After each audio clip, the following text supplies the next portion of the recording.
Okay, I'd like to call the 714th regular meeting of the Yosemite Community College District to order on Wednesday, September 11th, 2024.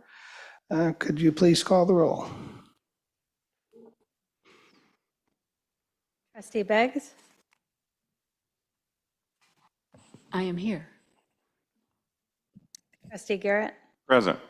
Trustee Nicolau, Present. Board President Richards. Here. Quorum is established. Okay, do I have any statements of conflict? Seeing none. Any public comments? Seeing none. Okay, we're going to adjourn to closed session. Madam Stenographer, could you tell us what we're going to talk about? So on the agenda, there are a total of 5 closed session items listed. Employee discipline, dismissal, release complaint, conference with labor negotiations, and the district and CSEA, conference with labor negotiators, the district and YFA, conference with legal counsel existing litigation, and conference with legal counsel anticipated litigation. Thank you very much. We'll adjourn to closed session.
Welcome, everyone.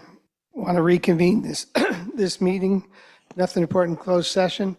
Before we begin, I'd like to remind everybody that on Wednesday, September 11th, 2024 marks the 23-year anniversary of the 9/11 terrorist attacks on the World Trade Center in New York City, the Pentagon, and United Airlines Flight 93, which crashed in the suburban Pennsylvania. Patriot Day serves as a reminder of the lives lost on that September morning. If we could just have a moment of silence.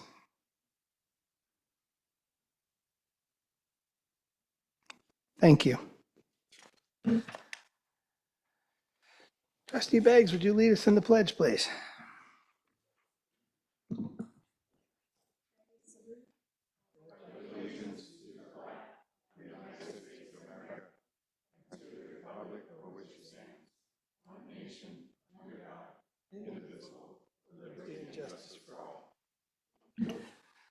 Madam Stenographer, if we could have a roll call, please.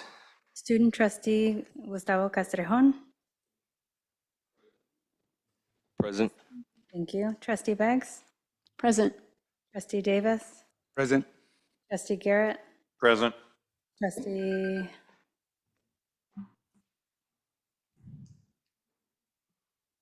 Nicolau. Present. Board President Richards. Present. For the record, Trustee Hinton and Trustee Aguilar are absent today. Quorum is established today. And we wish them both a speedy recovery. Trustee Garrett, Huh? I didn't miss you, right? Nope, you got me. Thank you. For good or bad, you got me. Okay, as I said earlier, 3.4, report out of closed session, nothing to report. 3.5, do we have any statements of conflict? Don't seem to have one. I believe we have a request for a change of order of business. Trustee Beggs? Yes, I'd like to move, I think it's 8.1 to now. Let's go ahead and do that. Okay. So 8.1 is future agenda items. I'd like to point out something that I think most people who attend these meetings are not aware of, and that is the absurd constraints the Brown Act puts on our ability to participate in our board work when we are ill or otherwise prevented from attending in person. We are holding this meeting in our usual meeting place, the Yosemite Community College Boardroom, and it is televised on YouTube for those who wish to watch from home. We are not holding a secret meeting in an undisclosed location, making backroom deals, and thus preventing our constituents from knowing what we're up to. I get that. Transparency and doing our business in public is what the Brown Act is about. But you will notice that Trustee Hinton is not here. She wanted very much to be here, but she's just had a surgical procedure in the hospital. And the Brown Act requires that when any board member wishes to attend a meeting remotely, the address of their location must be posted 72 hours in advance in both our agenda and on the door of their location. And they must allow anyone to attend the meeting at that particular location. In this case, Trustee Hinton is in a hospital room, but the hospital did not feel obliged to post the notice on the door of her room, nor to potentially allow anyone inside. There was a possibility that Trustee Hinton would be released to her home by the time of this meeting. But the Brown Act doesn't allow us to post two potential locations, and at any rate, she hardly wishes to welcome strangers into her private home, especially while she recovers from surgery. Likewise, we cannot participate from hotel rooms or from a gated community, should we live in one. This is ridiculous. No one would be prevented from participating in this meeting if Trustee Hinton were to participate from the privacy of either her home or her private hospital room. The only person who is being disenfranchised is Trustee Hinton and all the people who elected her to serve on this board for Area 2. I'm planning to send a letter to our local media and to our state congressional members requesting that the Brown Act be amended to allow any elected public official to participate via video or audio in their meetings from wherever they are, as long as privacy for closed sessions can be maintained, and as long as a majority of board members are meeting in the usual place with full access for the public. I am requesting under agenda item 8.1 that my letter be put on next month's agenda so that the board can discuss whether they'd be willing to make it an official letter discussed, edited, and voted on by the board. If not, I will proceed on my own because in my opinion, the Brown Act is having the opposite effect of what it was intended to protect in the days before Wi-Fi and video streaming, open access to meetings. The Brown Act has been amended many times, but it is long overdue for an amendment that makes it easier for board members themselves to participate in the job for which they were elected. Thank you. Thank you. Moving on to 3.7, public comments. I'm told we have some cards and some speakers, so Madam Stenographer. So there is a comment, a speaker form for Lisa Shutt regarding the campus shuttle.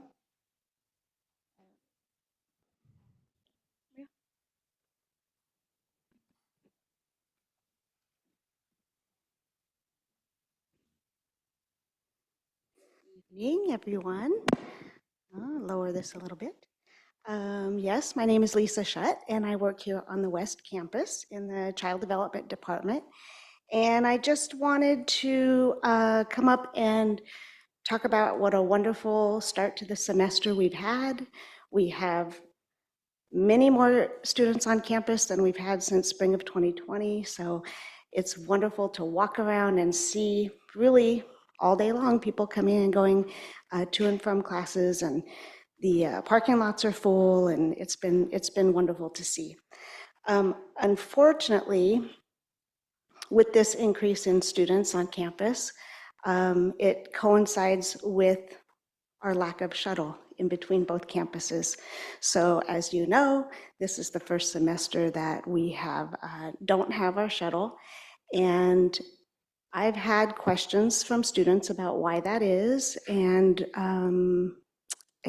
requesting for us to think about bringing that back. We also have on the West Campus, especially a large number of Afghan students that not all drive, and so they do need that transportation to and from one campus to the other. So I just wanted to bring that to your attention since this is our first time back without the shuttle. Thank you. Any other public comment? I don't have any. We generally don't respond to public comment, but I will tell you that I am a little disappointed because this issue has been talked about for over a year. We as a board were assured that we wouldn't have this problem, but I am assured by the chancellor that a shuttle arrangement will be made.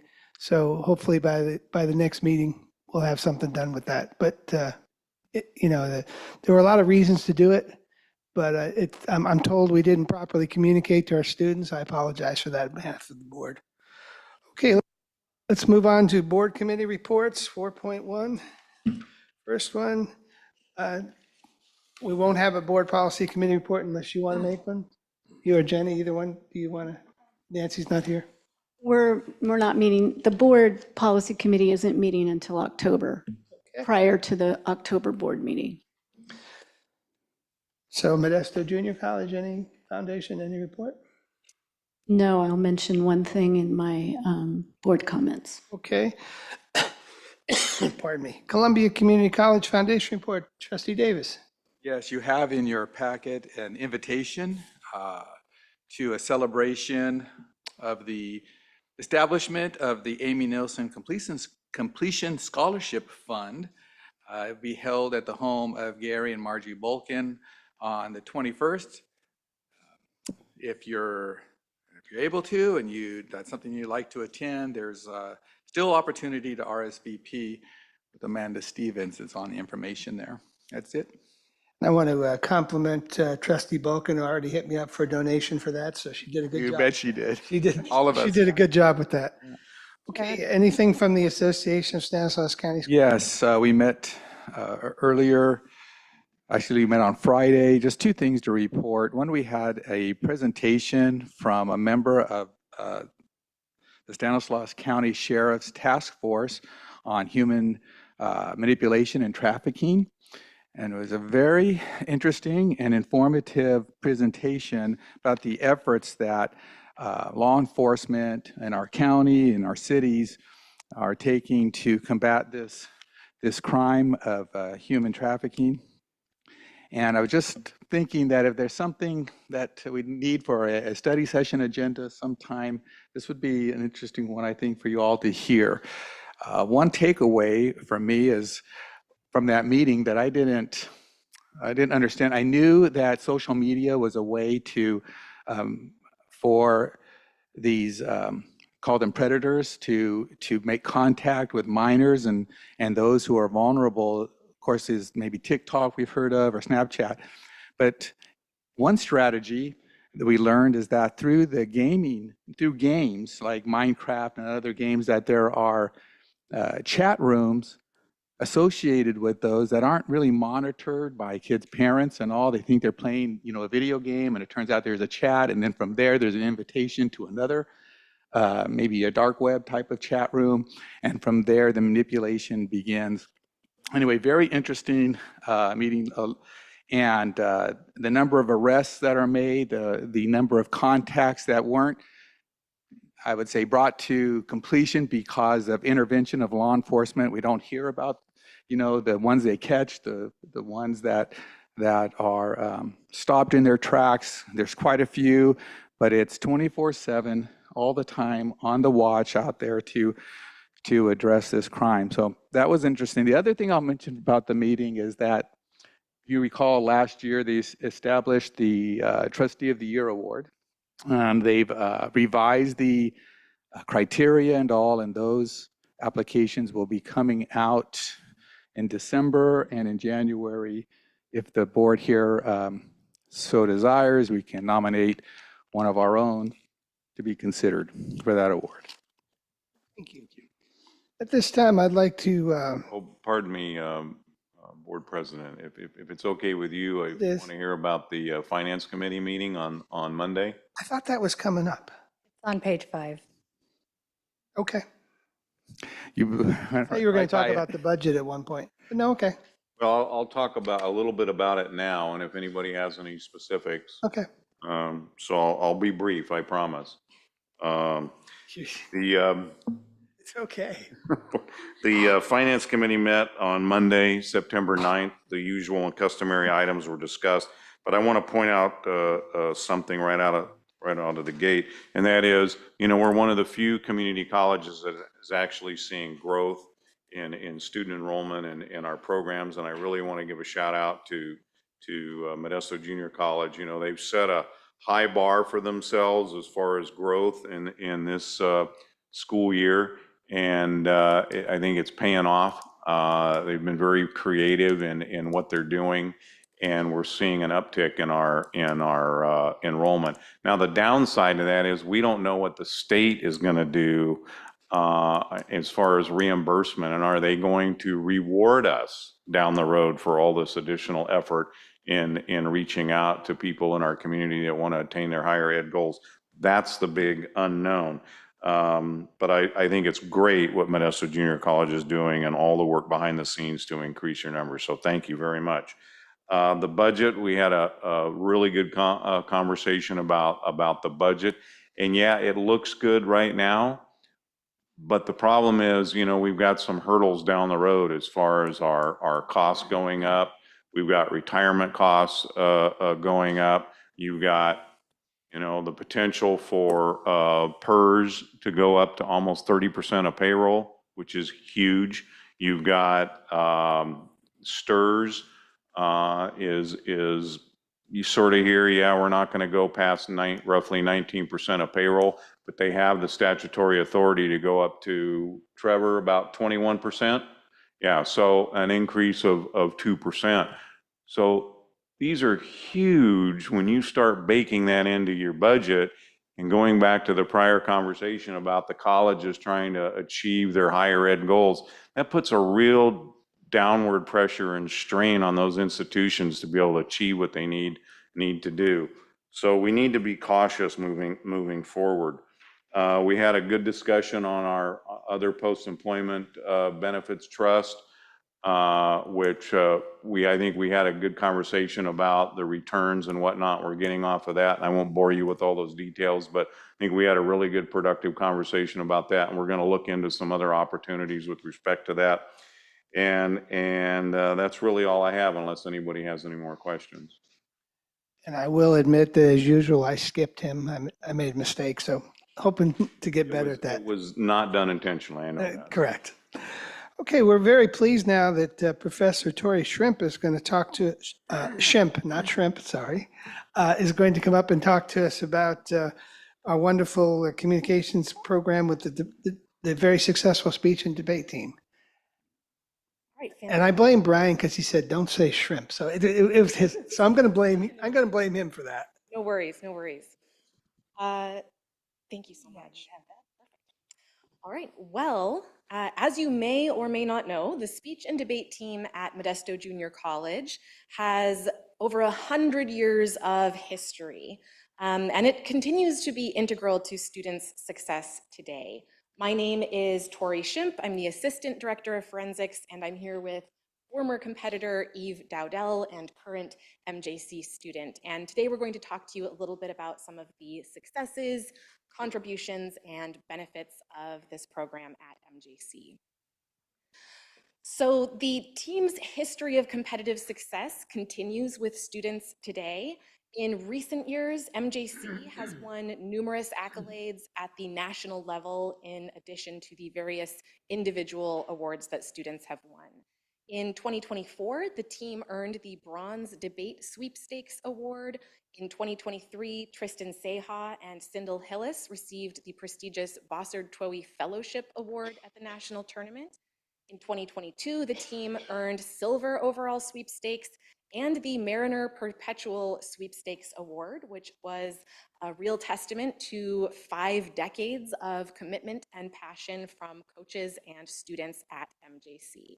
Additionally, Director of Forensics Ryan Guy was recognized with the 2024 NCFA Distinguished Service Award, and Eve Dowdell was recognized with the NCFA 2024 Outstanding Platform Speaker Award. Eve was also one of only 33 students in the country who qualified to participate in the Interstate Oratorical Association tournament in April of this year. That said, speech and debate is about more than just the trophies. And I wanted to share some of the other forms of victory by sharing testimonies from MJC alumni. So this is Kylie Duncan and Austin Castro. In spring 2023, Kylie Duncan won the public policy category of the Cicero Speech Writing Awards, competing against CEOs and executives. Her winning speech was published in Vital Speeches of the Day, and she's now pursuing her master's degree at San Francisco State University. And this is what she had to say. Modesto Junior College's speech and debate program was an experience I never thought I could have in college. Not only was I able to bring my own views of activism and advocacy to a platform where others were eager to learn, I was also able to witness some of the most moving presentations and performances. Additionally, Austin Castro now works as an anchor for KION 46, and he had this to say: "My time on the speech and debate team was easily my favorite part about attending MJC. The public speaking, critical thinking, and communication skills I developed from my time on the team are utilized every day in my current career as a local news anchor and reporter." Additionally, team members contribute significantly to the campus and the community. Each semester, they host Speech Night, showcasing top performances for oral communication students.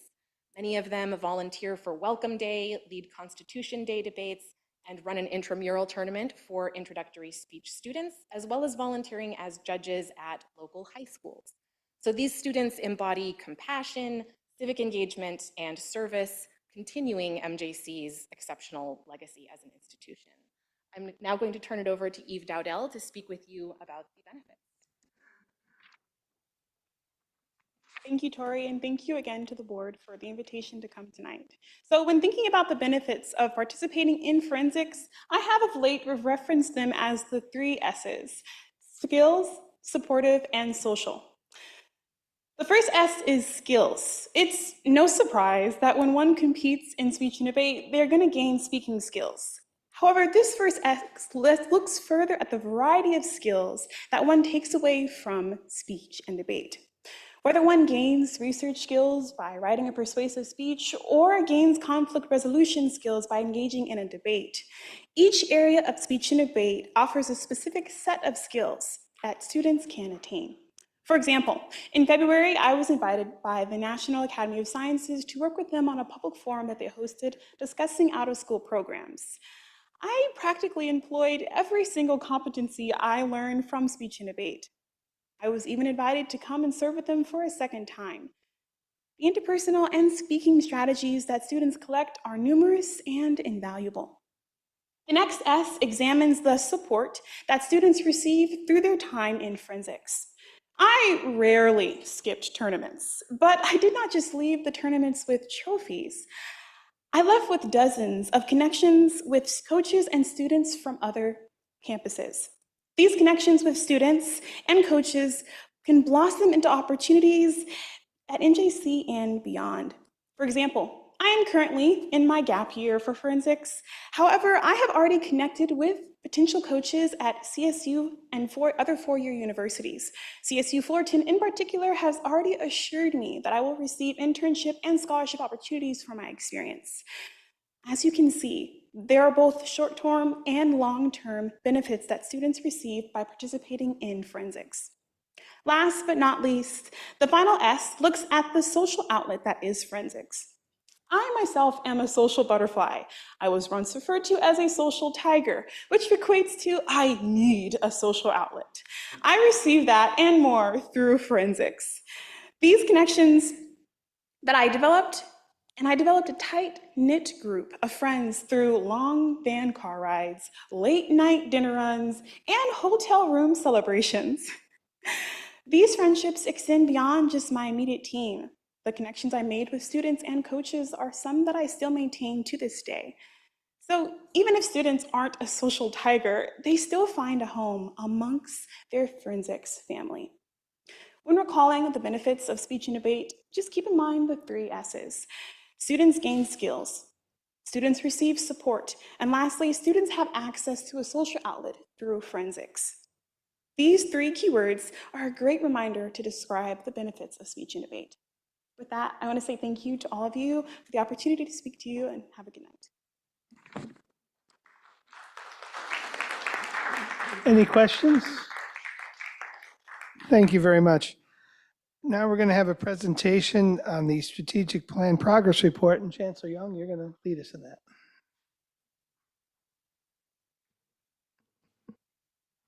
Thank you. So I'm glad to be able to give a update on the work done on the strategic plan. And I want to acknowledge the participation of the constituency group. And so with that, we will be looking forward to bringing it forward to the board in the very near future. Thank you. Okay, now we'll move on to association reports. Pardon me. No, so MJC has their portion of this. Oh, okay, please come on up.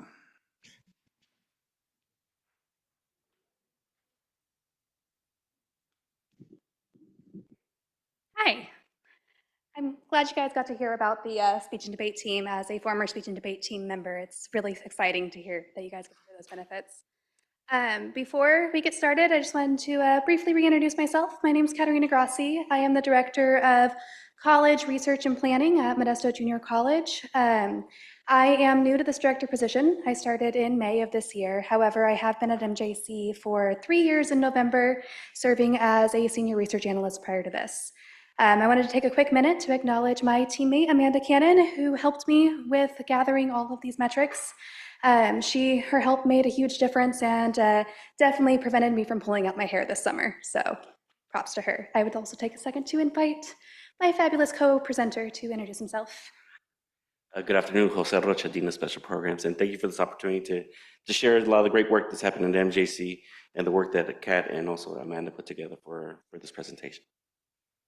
Yeah, so we are here for this presentation as an ACCJC requirement and also to inform you how the college is doing on their planning goals.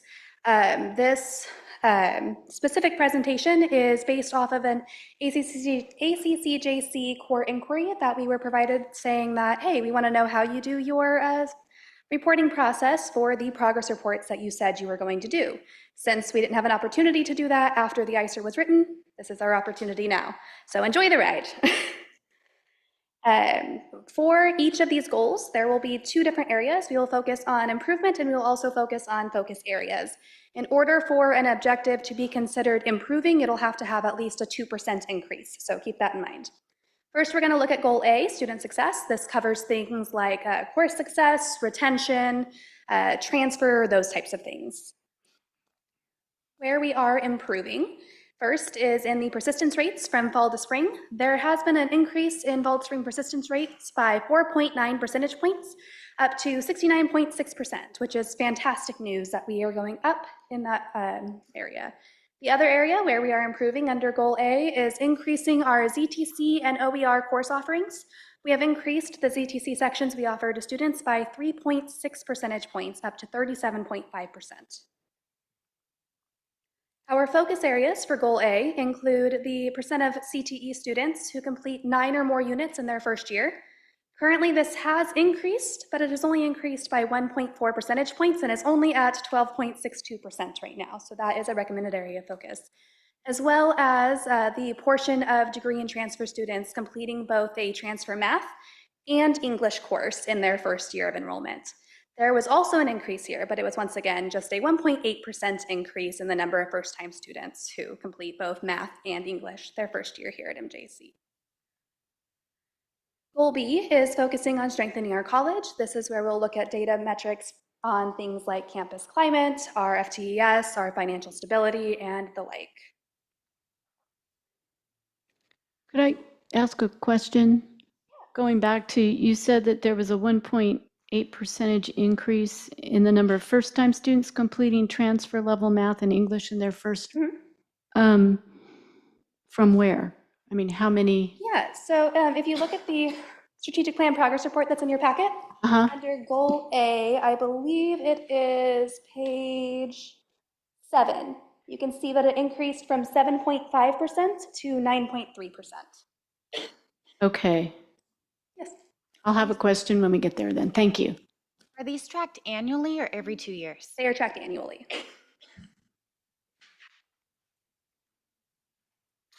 All right, perfect. A couple of years ago, we actually put together what's called the IDEA Committee. And a lot of the work was to kind of just see what's going on campus and see what we could do to actually support our students in many ways. And but also not only that piece, what came out of the committee was to create these affinity groups for staff, faculty, and admin. And so what came out of it was to create 3 different groups: the African American, Hispanic, Latino, and API groups. Just like our students, obviously there's a place where we always just need to connect and provide resources and services and create ways to network. And those are just taking off as well. And so those are some great opportunities that we're creating. This semester we kicked off a training program where we have 4 different areas so folks could actually look at equity from a different lens in their roles as part of it, to go through it and kind of just do some reflection and also some services and resources as part of what we're doing. And the third piece is we signed an MOU with Sac State to look at how could actually we support our African American students to go from here to transfer, right? To create an opportunity for them to go to the next place and create the first Black Honors College within the CSU, I think even in the country itself. And this creates those segues on those pathways for our students. So it creates another opportunity, another place. So we actually create that handoff from MJC onto Sac State itself. The other area where we are improving in goal B is in the increasing of availability and use of technology to our students. We have increased over the past academic year the number of laptops available for our students to check out to over 2,000. As of last year as well, 55 classrooms have been outfitted with HyFlex capabilities. A shout out to Scotty Gosner for doing that awesome work. And we have 110 projectors that have been installed into classrooms that are going to be HyFlex classes in the future. The other area, oh, this is you. Yes, me. So part of it was we also did some reflection as far as what can we do to create, to remove any barriers for our students, or any ways we can actually create the pathways to support them. So one of the cool things that we did recently was actually in the fall of 23, we went out to the different prisons in our local area under the RSN program. In the spring, if you remember, David came out and did a presentation. So that's some of the work that we're doing, actually going out there and creating classes and offering classes. And so we're doing some reflection and actually how can we actually expand the program and do a little bit more with our local community. The other piece as well is improve the financial aid appeal process. Before COVID, students actually had to go to a workshop in order to attend, in order to be able to appeal their process. Post-COVID, that actually was removed, and now students actually could submit the paperwork and be able to go through it and being able to work through the challenge itself. What they actually did recently, they actually opened up an e-tree form. So now that creates and removes any barriers for students. So they don't have to go to a workshop that may be, let's say, at 2 o'clock on Tuesday afternoon, and let's say they get out of class at 1:50 on East Campus and have to come to West. And what about if they hit a train or they move past the train? That's gonna put them late and maybe not be able to do those pieces. But with opening up that e-tree process, that actually allow them to maybe do, let's say, 1 o'clock or 2 o'clock in the afternoon or in the evening or in the morning to create those opportunities for students. So it's kind of removing those barriers for them and being able to appeal for their financial aid. I also briefly want to mention my favorite institutional policy that has been established, which allows students who face conflicting issues because of work or other obligations to be able to now request after hours or weekend appointments so they can still get the help they need.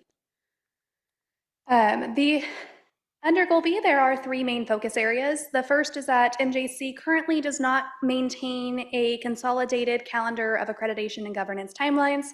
That is something we are planning to do this year, so that way this won't be a focus area anymore because it's very simple. The second focus area is to increase the use of student learning outcomes assessment and administrative outcomes data collection. As of last year, assessment completion rates have decreased by 21.7 percentage points to 41.26%. A large reason for this is the fact that we haven't had a faculty coordinator in this position. However, in the next coming months, Academic Senate will be appointing somebody into this assessment coordination role, and we will be on the up and up in the assessment world. The last focus area that I wanted to point out is students completing FAFSA.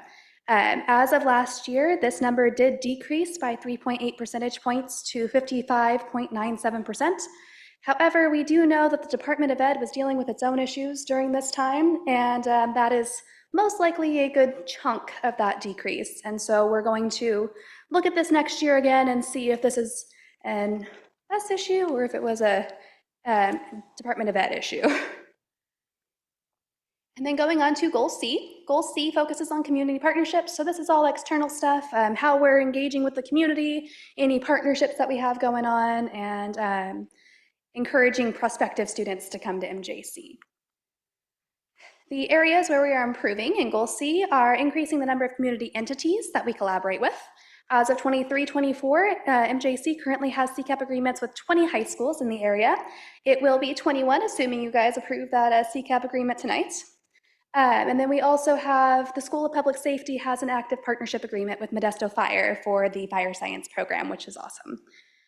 The second area where we're improving is engaging with at least one broad long-term community development effort. MJC actively engages with Stanislaus 2030, and we've been working with the grant funding from Beam Circular to work on biomanufacturing, which is all still going in a long, valiant, long-term effort. Our area of focus for Goal C is the percentage of students who apply to MJC and enroll the following semester. This has decreased by 2.2 percentage points to 46.1% as of last year. In the words of Bon Jovi, we are halfway there. We are going to next look at the institution set standards. There are 6 institution set standards and 1 is split in half. However, we will just briefly go over where we're currently standing with those. Standard 1A focuses on increasing the number of students who complete courses, so course success rates, and we're wanting to increase that by at least 20%.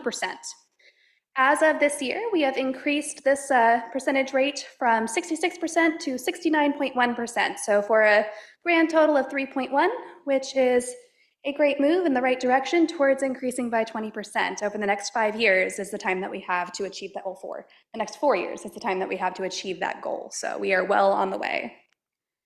Standard 1B is focusing on increasing by at least 20% the number of students who graduate. These numbers have remained around baseline levels with a 7.76% increase in award completion, but we're basically still hovering around the 9-10% range.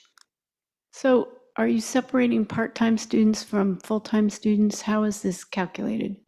This is calculated based on students who obtain an award out of all students who are at MJC. It's based off of the State Chancellor's Office definition of award completion. Okay, Yes. thank you. It is, he said it's problematic. It's The way the state reports it, so it's the way we have to report it. On to Standard 2. That is increasing the number of students that transfer annually from UCs or CSUs. Where our goal is to increase this by 35%. We are well on our way to achieving this goal with a 10% increase over the past academic year. We went from 742 students transferring to a CSU to 809, and we jumped up from 85 at UCs all the way up to 101, so fantastic progress is being made there. In Standard 3, this goal is to decrease the average number of units accumulated by students that are just earning associate's degrees to 79 units. The blue bar there is going to be the associate's degrees for transfer, and the yellow bar is the local degrees. Across both of these types of degrees, we have seen an average of a 10-unit decrease, which is great news. We saw in baseline, we had about 89 units on average for ADT earners, and about 91 cumulative units on average for local degree earners, and that shot all the way down to 80 and 81 respectively. So just a couple more units to go, and we will be on track with meeting that goal. Oh, can you go back to the comprehensive ed plans? The baseline you said is 25.1. Do they not have comprehensive ed plans because they don't want them or because they couldn't get appointments? I'm wondering, is it required? I'm just wondering what our goal is there. So the tables that you see on the right are leading metrics that we measure as things that are indicative of the direction we should be seeing our main measure going. And so with the comprehensive ed plans, we chose that one because if you know what you're going to be doing the whole 2 years, then in theory, the cumulative units should go down. Students have the option of choosing right now between an abbreviated and a comprehensive ed plan. I believe there is a policy law thing coming in the future that does require after 15 units an ed plan to be on file before a student can register for the next semester. So that number will end up changing. Okay. By force, basically.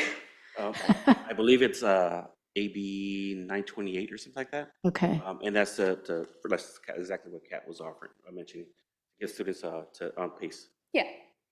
And so after 15 units, they'll have to have something on paper to guide them the rest of the way. And then presumably the success rates will go up because they'll have a plan? The cumulative, yes. And okay. For the reasons why students don't have ed plans on file, we aren't sure of that, but that is research we are happy to do. Qualitative research is always a worthwhile cause. Standard 4 is the standard that we have met already in year 1.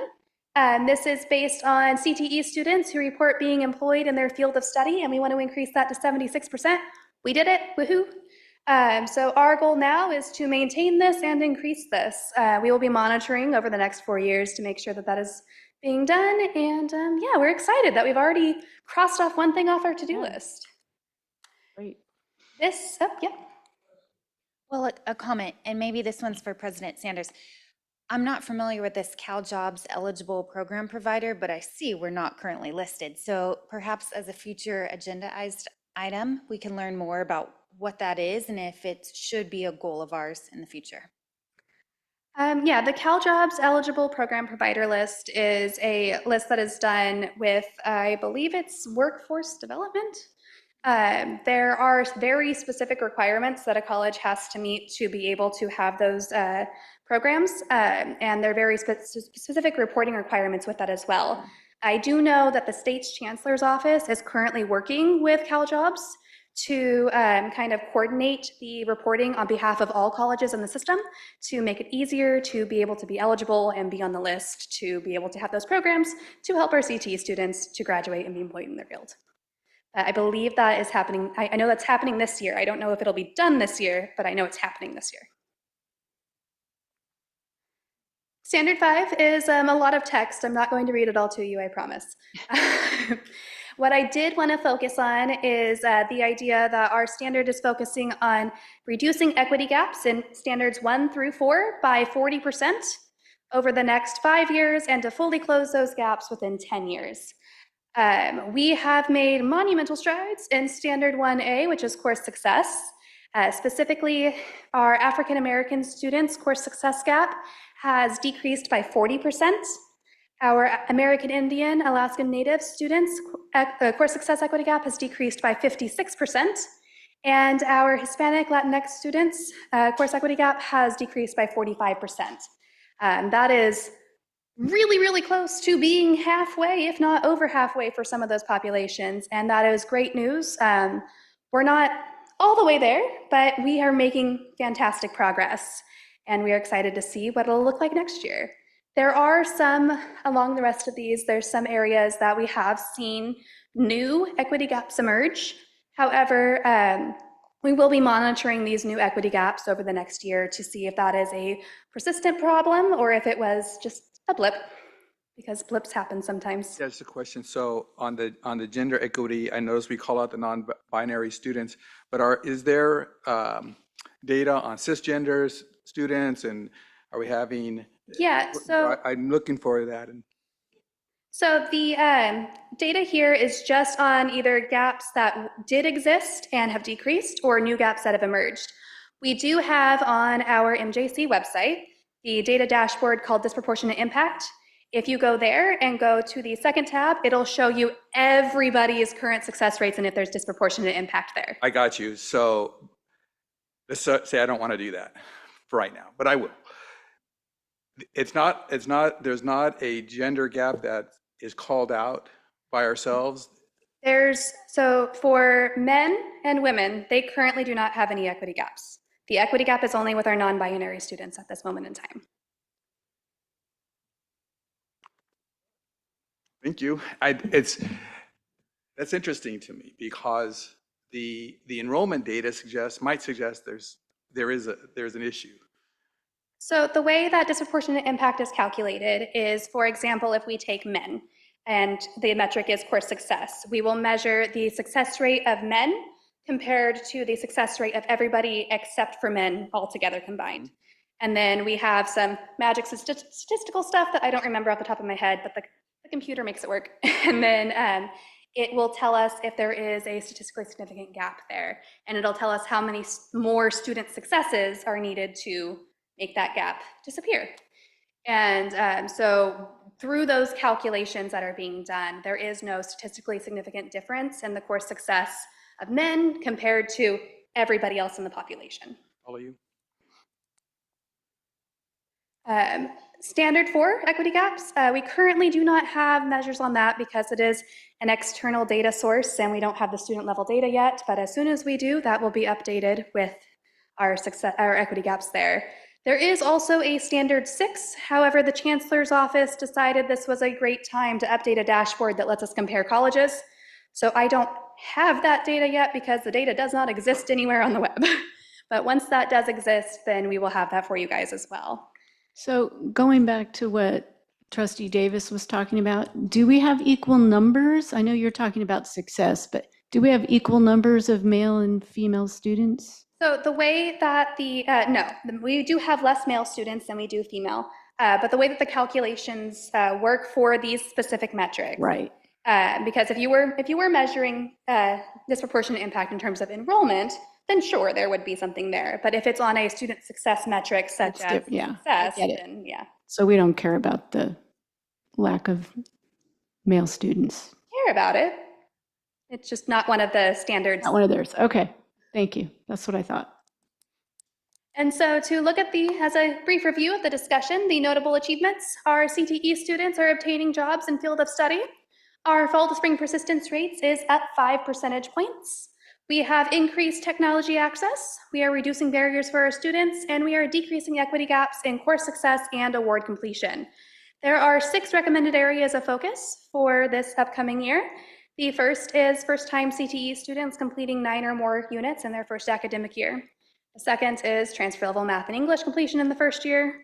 We also really need to get that consolidated accreditation governance calendar up to date and ready to go. SLO assessment completion is the 4th measure that is a recommended area of focus, but with that assessment coordinator position coming up, we assume that that will resolve that recommended area as well. The 5th is students completing FAFSA. We're hoping it was just a Department of Ed blip. And finally, applicants who enroll at MJC. And that is all we have for you. Are there any other questions? Thank you very much. Would you share also the other folks that you've shared this presentation with to kind of? Oh, yeah. This presentation has gone through Classified Senate, Academic Senate, and College Council before it came here to the board. And then if I could just answer Jenny's question briefly. Modesto Junior College is on the eligible training provider list with Stanislaus County Workforce Development. So that's our primary way of connecting with jobs in the community. We'll look into the Cal Jobs one and get you some more information. Go ahead. You go ahead. Go ahead. Well, Jenny. great job, and thank you. But there is a ton here. When I leave today, what is the one thing you want me to remember from this presentation? 'Cause I'm not a numbers girl. So you've given me 11. Give me one. One.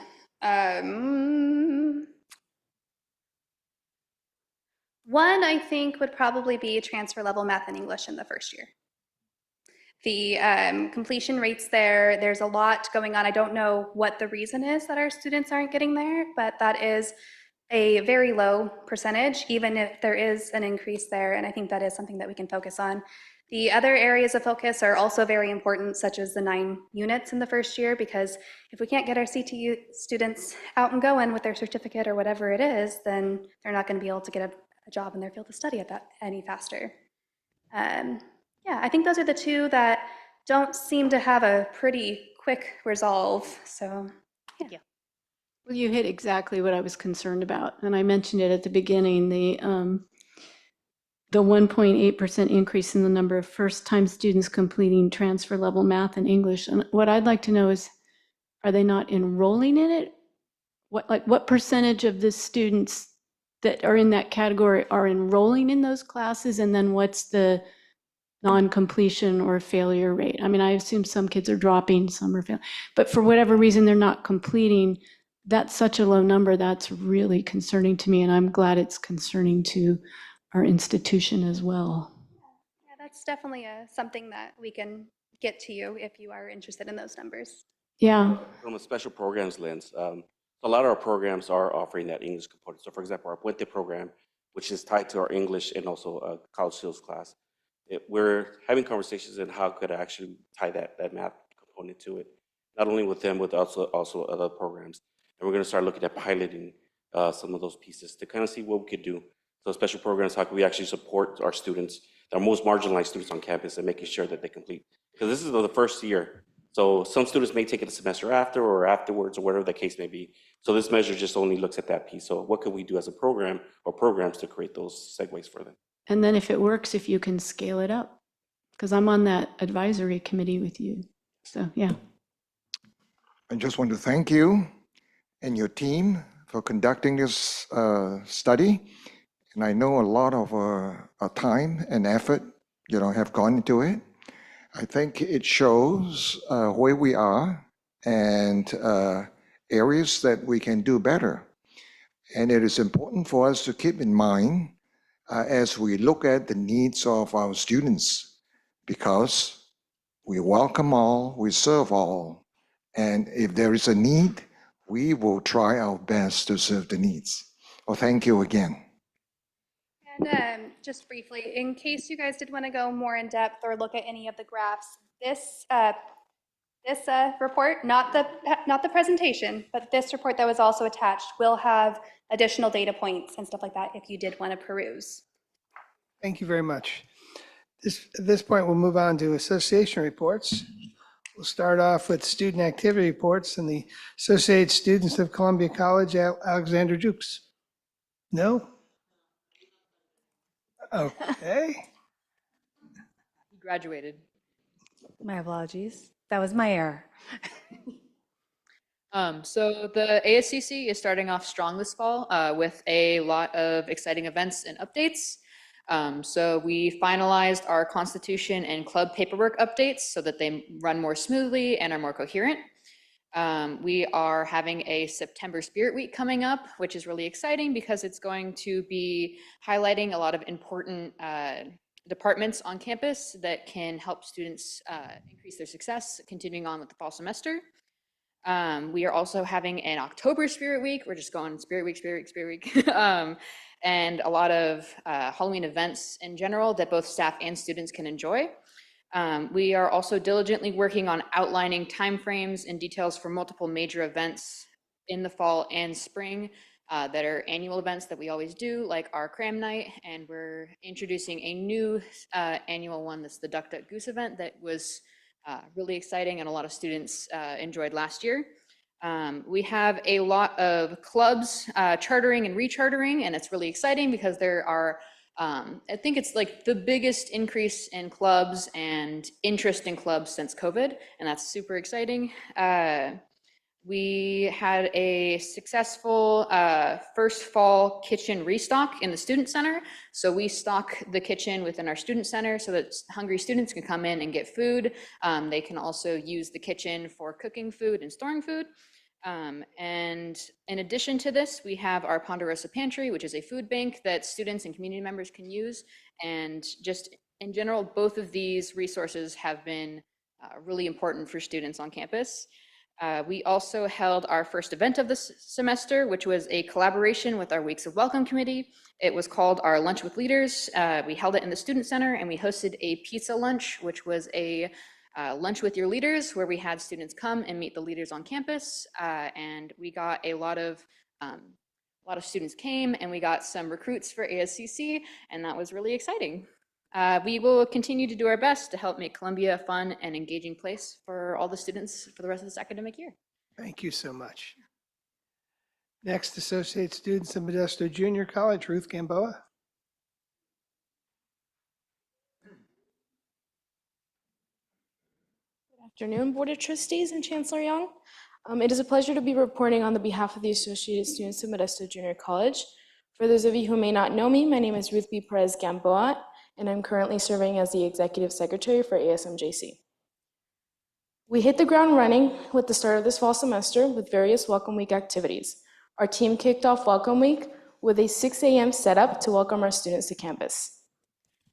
The Senate also took part in setup for Welcome Day and Westfest, which was supporting incoming, prospective, returning, and the community.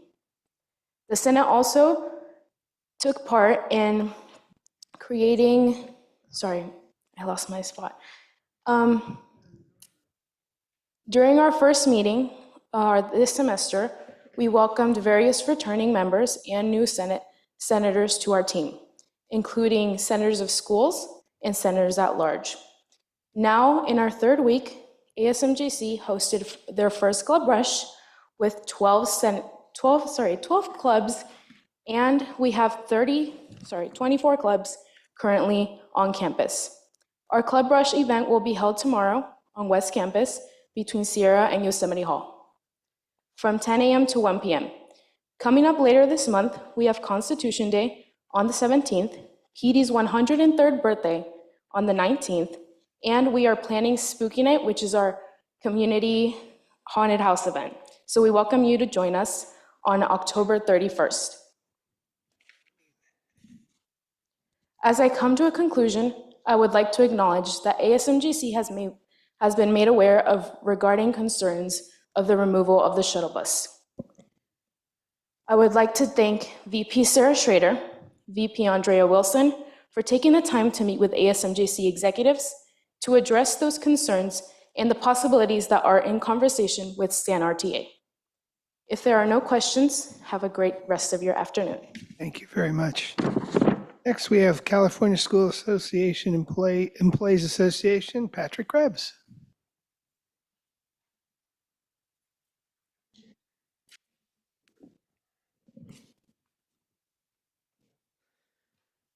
Good evening, President Richards, Chancellor Young, and fellow trustees. Please let me begin by saying I am on duty this evening and in uniform. My report to you does not represent the Campus Safety Department, but solely in my role as CSEA President and on behalf of CSEA 420. I definitely feel safer. Thank you. CSEA 420 would like to recognize today is the 23rd anniversary of the September 11th, 2001 attacks, and we have not forgotten. Well, we are a few weeks into the fall semester, and classified professionals, faculty, and members of the leadership team have been busy welcoming new and returning students back to the campus with a warm smile and a wave. Many are busier than ever in long time taking phone calls, online chats, next in line, responding to calls for service, completing work orders, and the list goes on. All to ensure that our students are fully supported in their educational goals and leave campus with a hope of the future. CSEA is in the ratification process of this year's tentative agreement, and members are currently voting on it. CSEA leadership has been receiving feedback from many of our classified professionals with concerns for our students and the frustrations that have been expressed to classified staff the last few weeks over the lack of convenience and the regular transportation of students between campuses at MJC. The district still employs the 2 shuttle drivers who are doing other duties currently. The district also has 2 shuttles that are operable and ready for service. The district currently can provide this service in conjunction with other transportation options for students. We believe stopping the shuttle service may have been premature. We are respectfully asking the district to consider reinstating the shuttle service for our students while the district continues surveying students and their transportation needs in the coming months and years. CSEA leadership believes that there is still a need for the shuttle service. It was shared in a recent MJC-wide email on student survey data about the successes MJC has had with student enrollment and students returning to campus. It was also shared in this email that students are looking for more social experiences and social MJC community connections. The shuttle provided an opportunity to support these connections. It could be considered another touch point for an MJC connection. CSEA leadership and our members work hard to create these connections with our students and the surrounding community every day. Not having the shuttle is negatively impacting our students and the MJC connection with them. This concludes my report. Does the board have any questions? Thank you. Thank you. Next, faculty liaison to the board, Professor McKissick.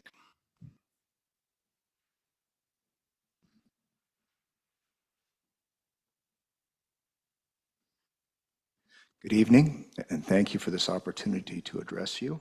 I've been revising my remarks here, but I think they're together. I also want to thank those trustees with whom I've had conversations with lately. As always, that's invaluable. As always, I wish to commend the commitment of our board to accessibility and collegial decision-making. I think it's on evidence here tonight. I appreciate the remarks about our shuttle service, which is now on hiatus, of course. Given our stunning success in increasing enrollment, I'm even starting to hear some complaints about parking again. I kind of forgot what that's like. So the board's interest in the shuttle service is timely. But I do need to extend the remarks a little bit of my colleague, Professor Schempp, and the co-director of our forensics speech program, of course, is Professor Ryan Guy. They're in roles I had the privilege of doing for a while. And one thing that wasn't mentioned in that report, because it was a bit modest in my opinion, one thing that was not mentioned was that in 2020, our forensics program won the Sylvia D. Mariner National Sweepstakes Award for community colleges. That is the highest award that can be given to any community college speech team, and they brought it home. So I want to add a few more remarks from the point of view of one instructor. Today is 9/11. I remember coming to work the day of the attack. I was a little late because I'd been trying to fathom from TV and radio reports what was going on. When I entered the classroom, there was more empty seats than usual. The students who were there had turned on the TV and sat and watched in stunned silence. I went to the TV and I said, I'm going to turn this off. However, look on their faces made me back away slowly.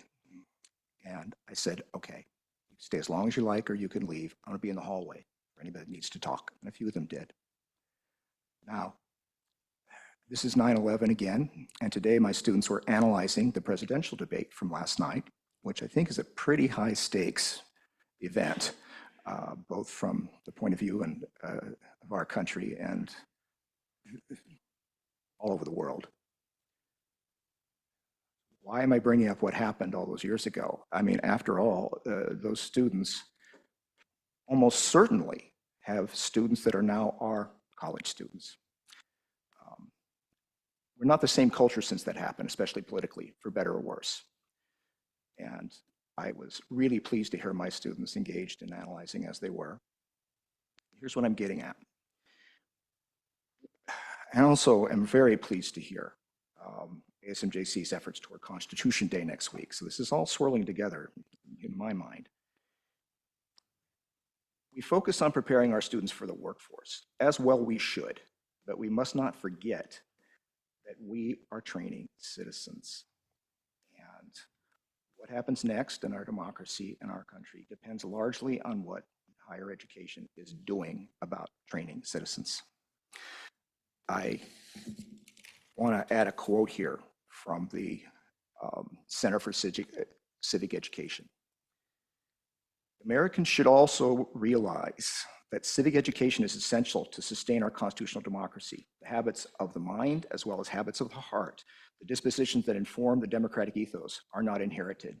As Alexis de Tocqueville pointed out, each new generation is a new people and must acquire the knowledge, learn the skills, develop the dispositions of traits of private and public character that undergird constitutional democracy. These dispositions must be fostered and nurtured by word and study and by the power of example. Democracy is not a machine that would go of itself, but must be consciously reproduced one generation after another, since 9/11, and so on and so forth. I'm going to just add one more quote. It's on the wall of my classroom where I teach critical thinking.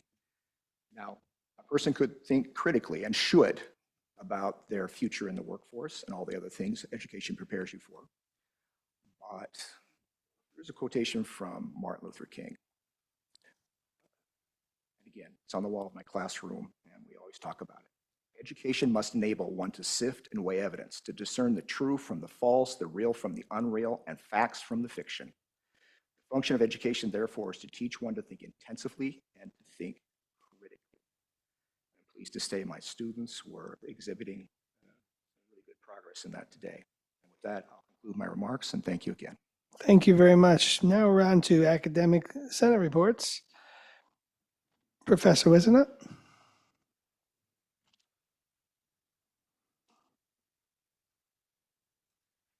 Before I get with the formalities, I had the pleasure of having lunch with Giselle and Brian Green today, and we went to Cora's. Wow, I highly recommend that place. So as a chef coming down the hill, chef instructor, all that good stuff, I was actually really impressed. It was a good time, good food. All right, now with the formalities. Good evening, Chancellor Young and trustees. It's a pleasure to be back in the role of Academic Senate President for Columbia College. The fall semester kicked off with many campus events. The faculty would like to thank our teaching and learning community, or TLC, for coordinating our combined faculty and classified retreat. We spent the day getting to know each other and worked together to bridge the communication gap between both senates. The faculty would also like to thank the Week of Welcome Committee for all of the student-centered events. It's actually really been nice to see the campus packed, where you can walk around and there's a lot of students on our beautiful campus, so it's really nice. The faculty appreciates Chancellor Young's professionalism in announcing his resignation in a timely manner. We are asking that the board provide enough time to allow for a thorough candidate search. This will alleviate the constant problem of interim positions that plague this district, especially up in Columbia. We have a lot of interims up there. We're asking for transparency on the timeline and candidate recruitment as an ethical and above all, student-centered search should be in mind. Columbia College faculty would also like to formally invite the 3 trustees to present their experience at the NCORE. We're excited to hear what the 3 of you took away from the conference as it relates to race and equity. Perhaps Columbia can team up with MJC as logistics. You know, it's always kind of rough getting up and down that hill, right? And maybe we can have some sort of a presentation. That would be really nice. Finally, the faculty would like the board to request that the district start conducting exit interviews. At Columbia, we have seen numerous individuals leave. Our turnover seems to be constant. An exit interview would be crucial to examine both positive and negative working experiences on our campus. Thank you all for your time. Thank you. Modesto Junior College Academic Senate President, Professor Flores.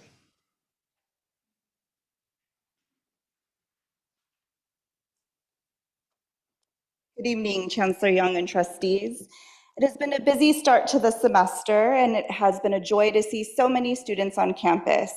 We started mid-August with our new faculty orientation, where we welcomed our newest cohort of full-time faculty to MJC, as well as provided an informational session for part-time faculty to support the work they do as well. It was wonderful to see faculty volunteering to share information about their programs at Welcome Day and WestFest, and I want to share my appreciation for the administrative team, classified professionals, and student volunteers who work so hard to put these events on. On a personal note, my daughter started her first semester at MJC, and thanks to dual enrollment, thank you. Thanks to dual enrollment, she started with 15 units. So she's already got a head start, and she's had a fabulous time so far. My brothers also go here, so it's a family affair. So we're definitely an MJC family. Last Friday, a cohort of over 90 MJC employees, including a large number of faculty, participated in the first session of the Cultural Literacy and Social Responsibility Academy, where we had the opportunity to reflect on the topics of race and both material and non-material barriers for students. We hope to use what we learned during this academy to implement some of the important and exciting equity work we were exposed to at NCORE. We understand that the investment made in us was significant and plan to work hard in recognition of that. As I've noted at previous board meetings, I hope that the trustees who attended NCORE, trustees Milton, Nancy, and Leslie, will join the Senate in our efforts to work cooperatively on equity measures at the district level. I would also like to extend a formal invitation to the 3 of you for October 10th Senate meeting, where I have made space for you on our agenda to share with MJC faculty how NCORE has influenced how you will partner with faculty on this work. Happy to amend that schedule according to your availability. Lastly, I would like to thank Chancellor Young for sharing his resignation in a way that allows our district time to conduct a fair and ethical recruitment for his replacement. MJC faculty have arrived at a place where we finally have permanent executive administration that allows us to make progress on the work we have included in our strategic plan and our educational master plan. Our request on behalf of faculty is for transparency in the chancellor recruitment process and for the board not to conflate stability with familiarity, as we cannot afford any more interim positions at our district. I look forward to hearing the board's plan for recruitment this semester so that I can ease the minds of concerned faculty. Thank you for your time. That concludes my report. Thank you very much. Leadership Team Advisory Council, Laura Mackey. Dean, how are you? Good evening, board members, President Richards, and Chancellor Young. The leadership team had a very successful get-together over the summer, funded by LTAC. We did some team building in an escape room and did some strategic planning for the upcoming academic year. We also wanted to thank the HR team for all the all-day training that occurred. We appreciate the shift to working on self-growth and leadership skills, and we look forward to the continued professional development. LTAC has been working on a communication plan to keep the leadership team informed, and a new website was released last week, and we've received a complete list of LTAC members from HR and have a plan moving forward to make sure our new members are quickly included when they are hired and/or promoted. LTAC is continuing to partner with HR on the reclassification and will be working over this academic year on updating the LTAC handbook. A survey will be going out to the leadership team soon for their input on the handbook. LTAC wanted to take a minute just to highlight the first few weeks of the semester. Many of our leadership team members were present and involved in so many of the great events that were in the first few weeks of class. Thank you to all the classified professionals, the faculty, ASMJC, the leadership team members who planned and supported these great events and welcomed our students back to campus. It's really exciting to see how many students are here. The parking lots, again, are full. And I did want to just add a note since Alan made the comment as well. My son was part of the speech and debate team here as well and was very successful in that. So that was exciting to hear their presentation. That concludes the LTAC report. Thank you for your time. Thank you. Yosemite Faculty Association President, Brian Green.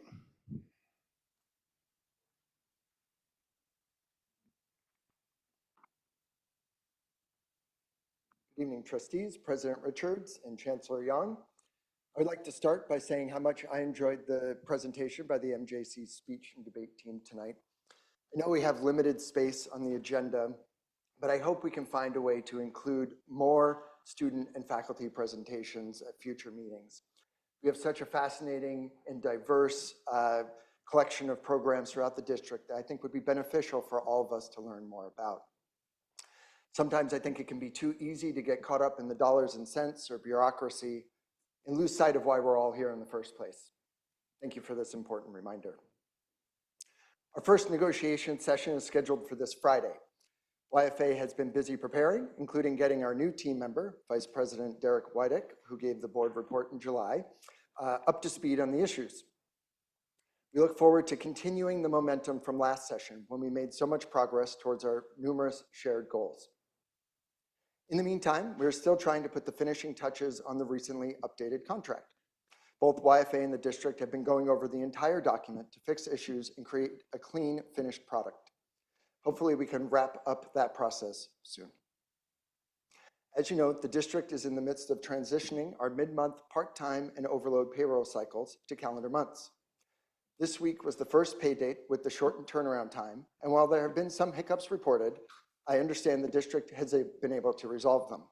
Like any big process change, there will be modifications along the way, and as always, communication is a primary key to success. Thank you to everybody who made this process possible. In closing, I would like to echo what some of my colleagues have previously reported, and I didn't know they were going to report this until just a little while ago, regarding the chancellor hiring process. While I know it's still early in the academic year and Chancellor Young's retirement is a ways off, I hope some details about the recruitment plan can be shared in the near future so we all know what to expect. This concludes my report. Thank you and have a nice evening. Thank you. Now we'll move on to the Classified Senate Activities Report. Columbia Classified Senate, AB Sunday? No? Abby, I don't think was able to make it. Okay. Then we'll move on to Modesto, Amanda Cannon. Good evening, Board of Trustees and Chancellor Young. It's nice to see you.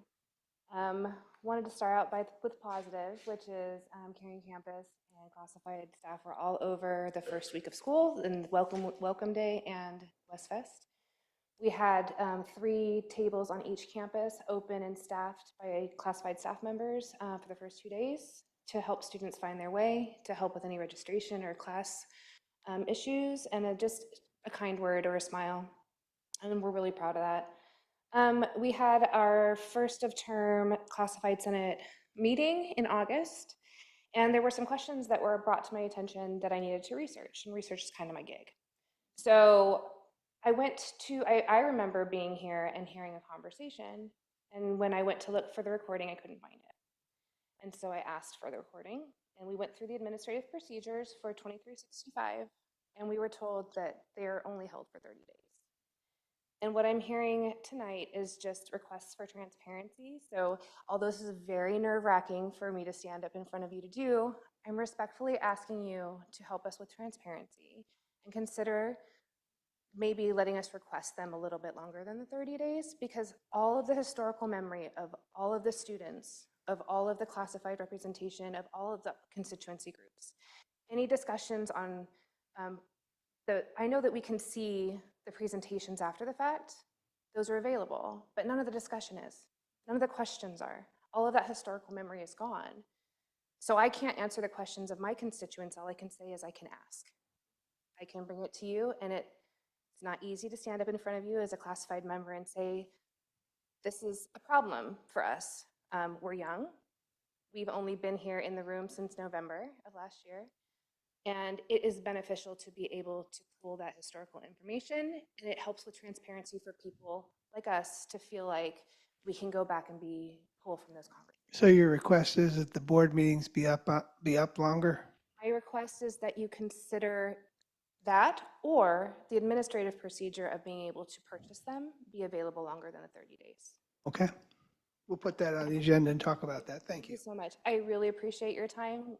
Thank you for all your support, and thank you for the opportunity. Is there any questions? Very good. Thank you. Okay, so we'll move on to 5.4, and this is the time when the chancellor gives us updates. Chancellor Young? Thank you. Let me call on Dr. Tran to give us a report from Columbia College. Thank you, Chancellor Young. Good evening, board trustees, colleagues. We have a busy week going on at Columbia College. Currently, we are getting ready for our accreditation team visit next week. We have our special accreditation newsletter for everybody so that our folks will understand the core inquiries. Along with that, we add a little fun. We have our 6th day of accreditation Jeopardy, and folks are winning gifts. So hopefully everything, we feel good about the visit. We're ready, and we'll report out how it will go next week. In addition to that, again, it's a great welcome back to the fall semester. Actually, today, there's a wellness fair on campus that's going on for our student services area. And then also, we have completed our annual report for the college. I believe it was in the package for the board trustee. If you like a copy, let us know. But usually, it's take a look at our annual report for the year. And then also this week, I had the great opportunity. It was so much fun to get back into the classroom. So I was able to visit a few of our faculty classroom, and I learned art. There's painting. I learned about rocks and soils and river, even visit a forestry classes and our 3D printing lab. So those are all exciting stuff. And now let's do the numbers if you watch NPR. So here are some of our numbers.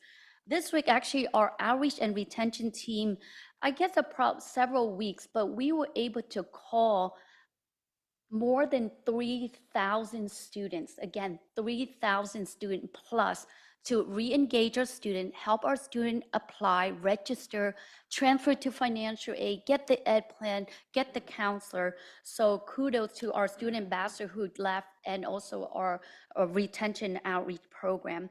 We are going above and beyond our due enrollment number. We are at 750 students this semester, due enrollment with our nearby high school, meaning that the high school student took at least 1 unit or so classes at Columbia College.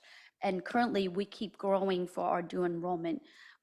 Additional good news for our K-16 program, as we're building out for the healthcare, the IT, and the education, we're opening up again another opportunity for our partners, for our school to apply to suggest other projects that could be to serve the K-16 collaborative. And that proposal can go up to $100K for each of the project that's proposed. In addition to that, the state recognized the great work that we have been doing with the K-16, expressly putting through since we launched the grant, approximately 100 students in the healthcare pathway. And because of that recognition, the state is also giving Columbia College an additional $470,000 plus. And that is something we're going to look to integrate into the budget as we build out our healthcare program, meaning it could be resources, equipment, curriculum. So for looking forward to the great work that's going on with the K-16. And other than that, things are going great. Thank you. Thank you. Dr. Sanders, MJC. Good evening, Chancellor Young and trustees. Nice to be with you again. Our fall semester has kicked off with a bang. I hope you enjoyed the pictures that I sent forward on the printed report. Really a lot of great stuff that happened as we started the semester. Tonight I'd like to highlight a few items and share a little bit about some of the items I put in a packet there for you. First off, our enrollment is really thriving. In an update to the college community shared by Vice President Betancourt, he indicated that we are serving 19,329 students this semester in 1,706 sections, taught by 561 different faculty members and generating 6,079 full-time equivalent students. And in his words, he says, this achievement is a testament to the college community's unwavering dedication, hard work, and commitment to providing an exceptional educational experience for our students. Couldn't agree more. But I also want to add that it's a reflection of the stability and positivity that this board has established and promoted. Our team is thriving because their natural talents and practice skills are all able to shine in the environment of stability, encouragement, and trust that's been established and maintained. So thank you. We did have one negative in our first week, and you've heard about it a number of times tonight. Although the discontinuance of the Pirate Shuttle was discussed thoroughly last year, prior to the final decision being made at the end of last semester, nevertheless, that information was not shared with our students in a timely manner, which led to frustration and disappointment in the first week. Since that time, students have rearranged their schedules as needed to adjust for the change the best they can. We are working proactively with Stanislaus Regional Transit Authority, or STAN-RTA, to establish a new bus route that will directly link the two campuses. Vice President Wilson serves on the STAN-RTA board and has been coordinating this change. The college and district are prepared to financially support early implementation of this route change, and when determined, we have established a new communication protocols to ensure that the communication gap doesn't occur again. We're also hoping to have that in place by the spring semester, with plenty of time for students to plan their spring schedule, knowing that there will be this particular bus route that's available. Moving on to accreditation, on Tuesday of next week, several of you have agreed to meet with the team and share some of your perspectives on the college and the questions that they have for you. Tonight's presentation on the progress on our strategic plan is an essential component of that interview. As the team is practicing, the accreditation team is really practicing a trust but verify approach, ensuring that we actually followed through in reporting to the Board of Trustees on our progress on the strategic plan, as we said we would do when we wrote up our ISER last year. Meanwhile, a second group of the team members will be visiting with our distance education team to discuss how we ensure that our online courses uphold high expectations for communication between our students and our faculty members. Yesterday, totally different subject. Yesterday, I was walking out of Founders Hall, and we've done a lot of seeing faculty move from one area to another. I love seeing people spread their wings and do something new. Professor Layla Spain has moved from being a counselor to being in human services, our professor of human services. I said, how's it going?